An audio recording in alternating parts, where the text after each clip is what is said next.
Good morning class 8। Class 8 बेटा आज जो है हमारा चैप्टर 6 है और चैप्टर 6 में शब्द भंडार चल रहा है। शब्द भंडार में हम लोग का अंगा वाला देखिए, ठीक है। इसमें देखिए श्रुति समविनार्थक शब्द, पेज नंबर 68 देख लीजिए।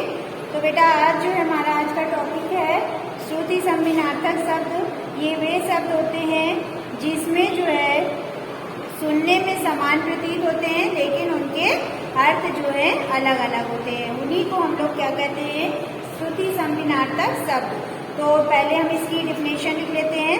जैसे देखिए यहाँ पे आपका दिया हुआ है, उपयुक्त शब्दों में नग और नाग, तरणी और तरुणी पढ़ने व सुनने में समान प्रतीत होते हैं पर इनके अर्थ में पर्याप्त भिन्नता है, इसलिए इनका प्रयोग करते समय विशेष सावधानी बरतनी चाहिए, अन्यथा वाक्य अशुद्ध हो जाते हैं। ठीक है, जब हम इस तरह के शब्द को प्रयोग करते हैं तो बहुत ही सावधानी करनी होती है, वरना फिर हमने जो भी वाक्य लिखा है वो हमारा अशुद्ध हो जाएगा, गलत हो जाएगा। ठीक है, तो जैसे नाग और नग, एक नाग का मतलब होता है सांप और नग का मतलब होता है पर्वत या पहाड़। ठीक है, फिर तरुणी और तरुणी, तरणी का मतलब होता है हमारा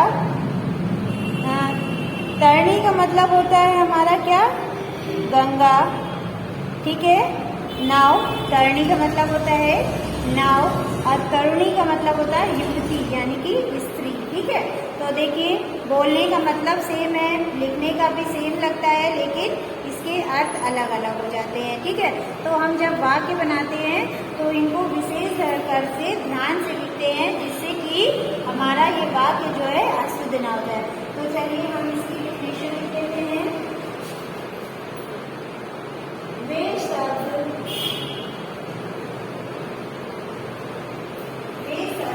जो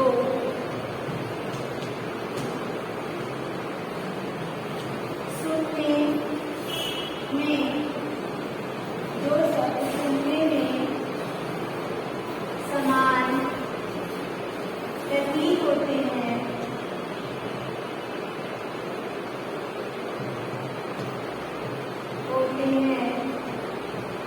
समान प्रतीत होते हैं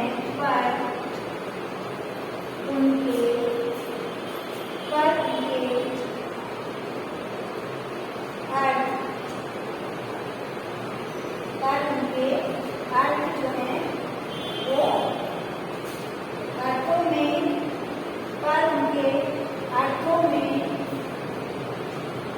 पर्याप्त, पर उनके अर्थों में जो है पर्याप्त भिन्नता होती है। ठीक है, पर्याप्त भिन्नता होती है।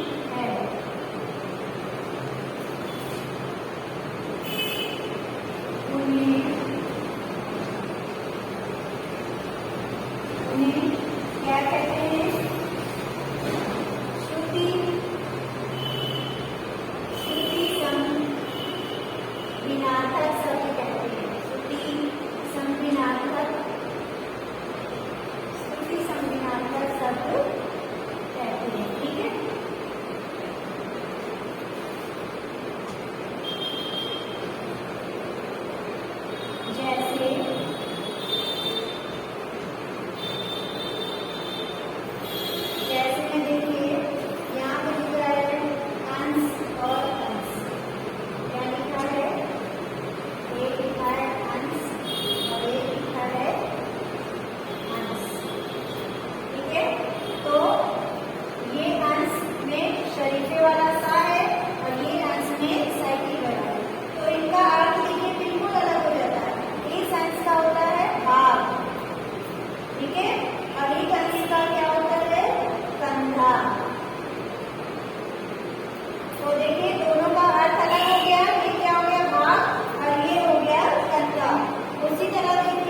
इस अवधि को क्या कहेंगे हम लोग?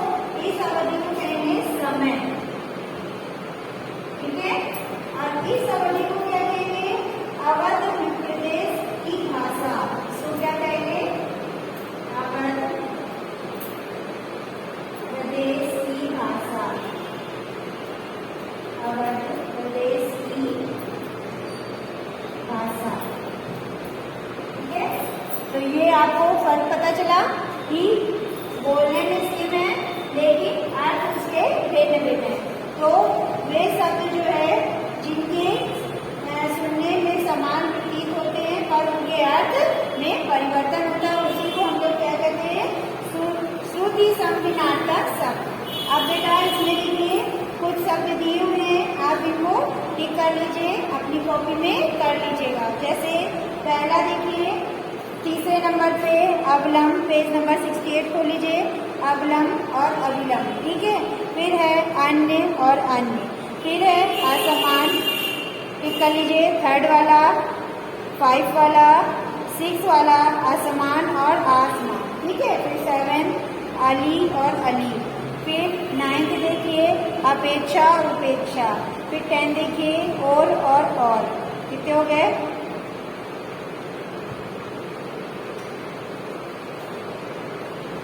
अचल और अचला, कर्म और क्रम, उपयुक्त और उपयुक्त, ठीक है।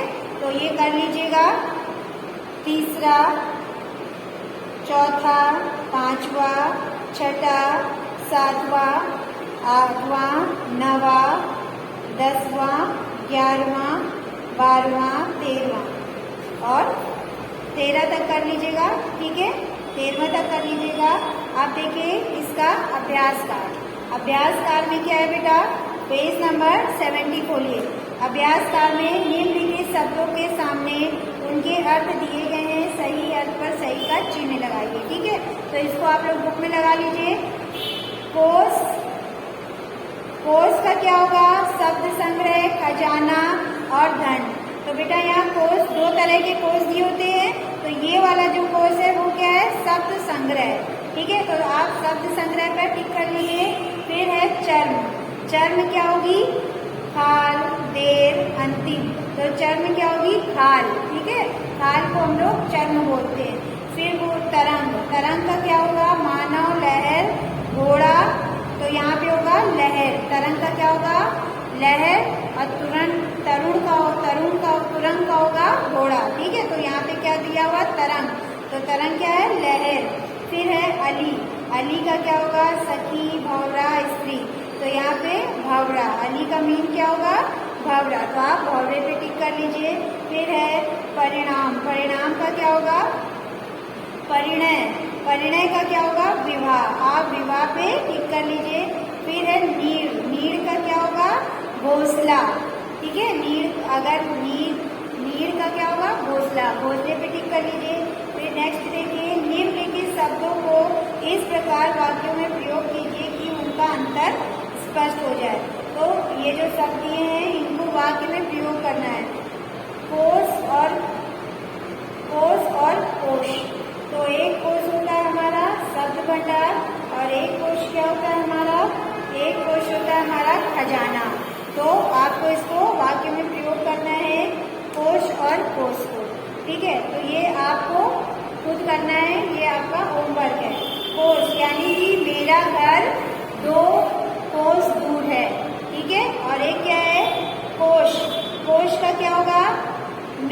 राजमहल में है, राजमहल का कोश अधिक, राजमहल का कोश खत्म हो गया है, ठीक है। तो यहाँ पे क्या लिखोगे? राजमहल का कोश खत्म हो गया है, खजाना खत्म हो गया है, ठीक है। फिर क्या है? प्रणाम और प्रमाण। प्रणाम क्या है? नमस्कार, मैं अपने गुरु को प्रणाम करता हूँ, यानी कि नमस्कार करता हूँ। प्रमाण, मैं इस विद्यालय में पढ़ता हूँ, ये मेरे पास इसका प्रमाण है, ठीक है। फिर तरंग और तुरंग, सागर की लहरें, यानी कि सागर की तरंग जो है बहुत अधिक उठ रही है,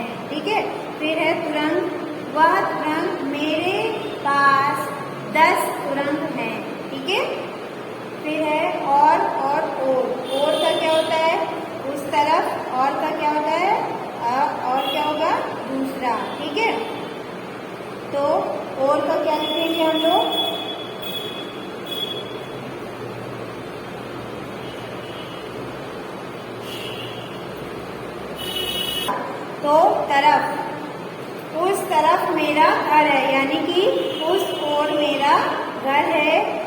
मैं राम और श्याम मित्र हैं, तो राम और श्याम मित्र हैं। ठीक है, ये हो गया सेकेंड वाला।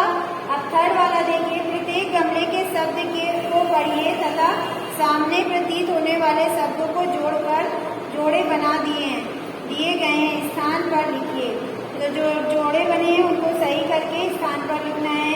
जैसे नाक का देखिए सांप, ठीक है, ग्रह का क्या होगा, ग्रह का होगा नक्षत्र, फिर घर का होगा ग्रह, फिर पर्वत का होगा नग। तो आप जो है इसका जो है मिलान करना है, आमने सामने लिख दीजिएगा। ठीक है, बदन का मुख, अन्य का अनाज, दूसरा का अन्य, किनारा का पुल। ठीक है, फिर रंगीन शब्दों में शुद्ध कर फिर से वाक्य लिखिए। तो जो रंगीन शब्द हैं उनको शुद्ध करके फिर से वाक्य लिखना है। तो शाम के समय आसमान में बादल छा गया, तो शाम की जगह क्या होगा, शाम। तो शाम के समय आसमान में बादल छा गया। पहले आप क्वेश्चन लिख लेंगे, देखिए इस तरह से एक को बता देते हैं, आप लोग इसी तरह से सारे कर लीजिएगा। ठीक है, तो पहला क्या करेगा, क्वेश्चन नंबर 4 का पहला देखिए। ठीक है, क्या लिखा है, श्याम के समय, शाम के समय आसमान में, आसमान में क्या हो गया था, बादल, आसमान में बादल छा गया, छा गए। ठीक है, ये हो गया। आप हम फिर से यहाँ पे का डालेंगे और आप लिखेंगे शाम के समय आसमान में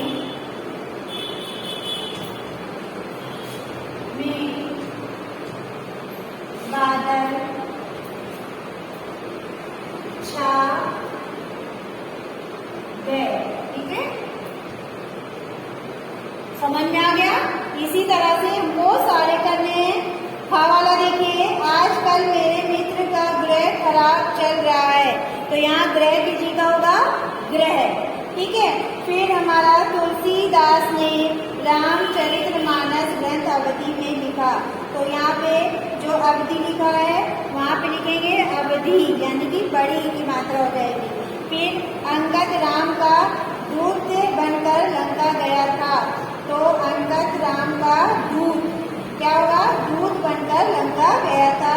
फिर 12वीं कक्षा में परीक्षा, परिमाण नहीं आएगा, परिणाम होगा, परिणाम कल आएगा। उसकी नाड़ी तेज चल रही है, तो नाड़ी की जगह क्या होगा, नाड़ी। ठीक है, तो बेटा ये हमारा जो चैप्टर है आज समाप्त हो गया है। आप लोग इसको कर लीजिएगा, ये आपका होमवर्क है, जो आपका मैचिंग वर्ड है, और ये आपका होमवर्क है, या वो अपनी कॉपी में करना है। तो आज की क्लास हमारी ओवर होती है, कल की क्लास में हम आगे का चैप्टर करवाएंगे। Thank you class.